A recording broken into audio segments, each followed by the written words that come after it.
virtual en la educación a distancia a la doctora Tania Hernández Gómez. Adelante, doctora, por favor.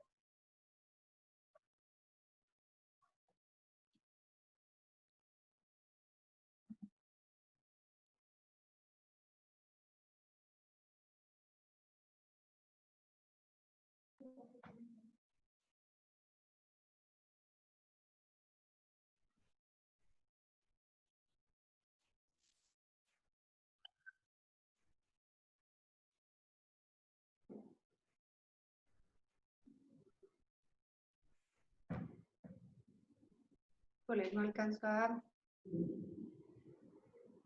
Adelante, maestra Tania, por favor. Perdón, ya apareció. Ok. Bueno, pues el tema es la evaluación virtual en la educación a distancia, efectivamente. Siguiente, gracias. Cuando inicié esta ponencia, primero decidí ver cómo es que se define la evaluación desde la Ley General de Educación y con el acuerdo 110319. Y ellos dicen que es esta medición de conocimientos, de habilidades, destrezas, y que debe de formar parte de la planeación didáctica para realimentar la práctica pedagógica. Ajá. Y con base a ello, siguiente, por favor.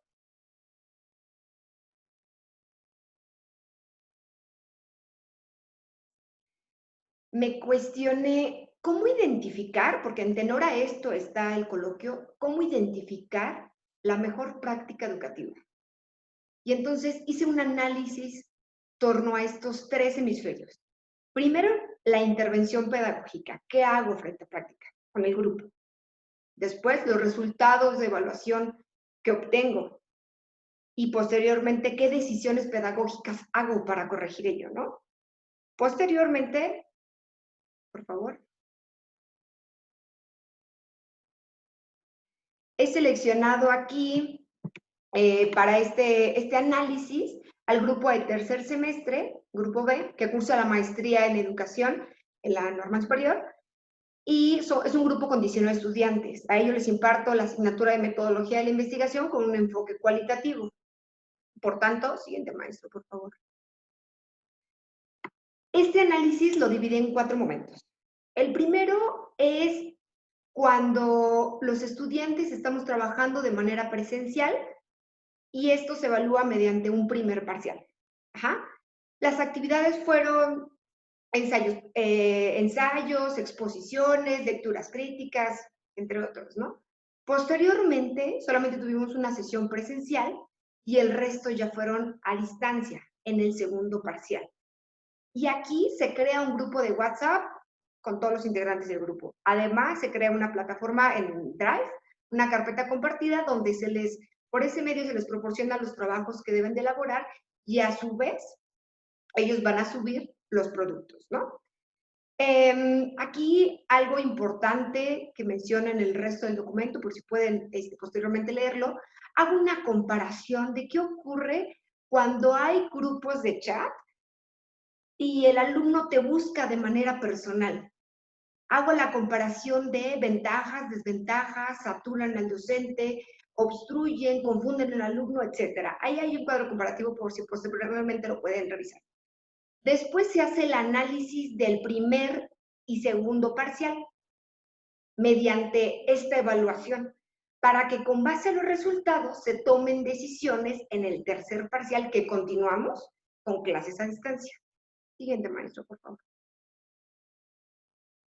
Bien, aquí muestro los resultados de la evaluación del primer y segundo parcial, pero con un enfoque cuantitativo. Ajá.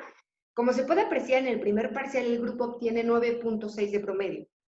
En el segundo parcial, que ya estamos a distancia, baja a 9.4. Independientemente que son 2 décimas, esto va más allá.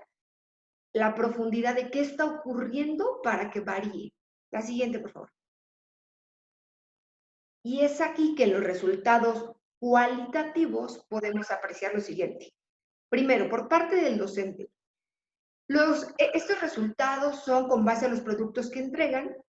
En el primer parcial se muestra que un 40% de los ensayos que entregan alumnos de posgrado muestran dificultad por utilizar citas con base a manual APA, que eso es algo preocupante. Por otro lado, la participación individual solo es efectuada por algunos estudiantes. Esto es, participan 4 o 5 y son constantes, pero el resto del grupo ya no. Ajá. Ahora, en el segundo parcial, que ya es a distancia, se arroja que los estudiantes no comprenden las actividades a realizar y por tanto, aparte, no consultan fuentes complementarias. Lo que el maestro le otorga, hasta ahí me quedo. Por otro lado, se muestra la inseguridad por exponer las dudas en el grupo de WhatsApp y entonces lo hacen de manera personal o entre ellos, lo que hace que se confundan al entregar productos y esto disminuye pues su calificación cuantitativa, ¿no? Y por otro lado, se hace en cuanto a la columna de los alumnos, se les hace un cuestionario abierto y esto es de manera voluntaria. Las respuestas completas las pueden ver en el documento. Aquí solamente compilo algunas sobresalientes, ¿no? Se les cuestiona sobre si las consignas fueron claras y precisas. Ellos responden que sí fueron precisas y se les dio continuidad. Se realiza un documento con las explicaciones claras que elabora, ¿no? Es decir, el docente lo elabora, lo comparte en la carpeta de Drive y ellos dan lectura para responder a ello. Posteriormente, se les cuestiona sobre las implicaciones que tuvieron de realizar actividades a distancia. Ellos mencionan que pues es difícil adaptarse a estas actividades de manera autónoma, ¿no? Pues porque ya incluye trabajar, investigar bajo su propia cuenta y pues no es lo mismo. Por otro lado, se cuestiona sobre la comunicación, si es pertinente alumno-docente y docente-alumno.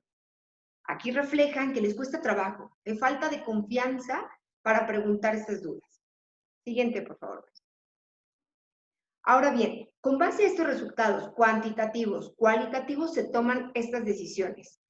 Para el tercer parcial, la asertividad de la comunicación docente-alumno y alumno-docente. Es decir, encontrar la manera en la que te puedes acercar para que estos alumnos empiecen a romper con esa desconfianza, con la pena, ¿no? De que qué me van a decir el resto del grupo, de qué manera el docente puede tener ese acercamiento. Ahora bien, la amplitud en el tiempo de entrega de los productos. Cabe mencionar que cuando eran sesiones presenciales en el primer parcial, pues es un horario de 4 a 9, de 5 a 9, perdón. Por lo tanto, en el segundo parcial la decisión fue que las actividades solamente tenían para elaborarlas de 5 a 9.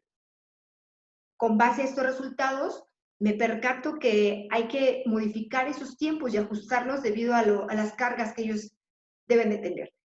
Algo importante es que son alumnos de posgrado, pero que no son como de educación básica, ¿no? Que sus responsabilidades posiblemente son menores o caseras, no por discriminar, sino por el grado de responsabilidad que tienen. Ellos son docentes frente a grupo, la mayoría, a excepción de 2, y pues también tienen consignas por entregar, ¿no? Entonces, es algo que hay que tolerar. Otra cosa es el seguimiento en la retroalimentación de los trabajos. ¿De qué manera el docente comunica al alumno qué le falta? Y también posicionando que el docente puede tener 4 o 5 grupos y eso puede tener más de 100 alumnos y sentarte uno por teléfono, hay que encontrar la estrategia. Por otro lado, la claridad de las instrucciones de las actividades para que sean digeribles y viables para los alumnos. Por otro lado, explicar puntualmente la normativa APA, aunque ya se haya visto en el primer parcial, no está de más recuperarla. Además, dar atención especializada a los estudiantes que presenten productos incompletos, es decir, esos focos rojos que el alumno no entregó completo o lo entregó mal, hay que hacer hincapié qué está pasando para que o no comprendió la consigna o no entendió el tema y poner mayor atención con él. Por otro lado, también evitar elaborar productos en equipos. Los tiempos de los alumnos son diversos, entonces ahí se fracturó un equipo en el segundo parcial justo por eso, malos entendidos, falta de comunicación, etc. Entonces, en este momento, pues evitarlos en la medida de lo posible. Y sugerir referencias complementarias que guíen el tema a tratar. Siguiente, maestro, por favor. Se generó entonces en el tercer parcial una guía didáctica de trabajo autónomo. Esta guía es un seguimiento en que el alumno, de manera muy puntual, dice qué es lo que tiene que hacer, se le dan orientaciones pedagógicas, complementos en las referencias, y además aquí se hacen sesiones de asesoría cada martes, que es el día de la clase. Se destinan grupos, porque estos son equipos que se hacen con base a la línea, porque es un anteproyecto el que tienen que elaborar, con base a la línea de estudio que quieren realizar, de investigación cualitativa, se hicieron grupos afines. Y estos 3 equipos tienen diferente horario de conectividad vía aplicación de Zoom. Si alguien, a pesar de ello, no queda claro o no se pudo conectar, ya se hace vía telefónica la comunicación. Ha incrementado, hablando que ahorita ya estamos en curso del tercer parcial. Ha incrementado. Adelante, maestro. Ahora bien, entonces, en conclusión, la evaluación virtual en la educación a distancia, primero, requiere modificar prácticas pedagógicas, actitudes y ambientes y hábitos de estudio. Esto quiere decir tanto el docente como el alumno. Ahora bien, el docente tiene una gran responsabilidad al entender y atender las circunstancias sociales que se viven. No podemos quedarnos en el yo tengo la razón y que la hagan como quieren. Si yo veo que los resultados no están saliendo, tengo que hacer ajustes de manera inmediata. Por otro lado, es un impulso de actualización ante una nueva dinámica de trabajo. Esto es, tenemos que dejar esa parte, lo comento porque hay docentes de maestría que no son recién egresados de una licenciatura, sino que ya tienen suficiente tiempo de egreso. Entonces, dejar esta parte de yo no uso la computadora, el internet no es para mí. No, no, no. Ahorita ya nos están empujando. Es una buena manera de involucrarte a esta nueva dinámica de trabajo. Además, provoca cambios en los ritmos de aprendizaje y atención en la autorregulación. Y hay que hacer énfasis en esto. Y por último, realizar una evaluación continua para reconocer los avances objetivos, no supuestos, ver números, ver resultados y tener un diálogo constante para poder retroalimentarse tanto el docente y ver cómo se siente el alumno. Por último, les presento, siguiente por favor, las referencias con las que fueron consultadas solamente en esta presentación, el resto de las citas pues lo van a ver en el documento de ella. Esto sería todo de mi parte. Muchas gracias, doctora Tania, por tu participación aquí en este coloquio virtual de nuestra escuela normal. Y para cerrar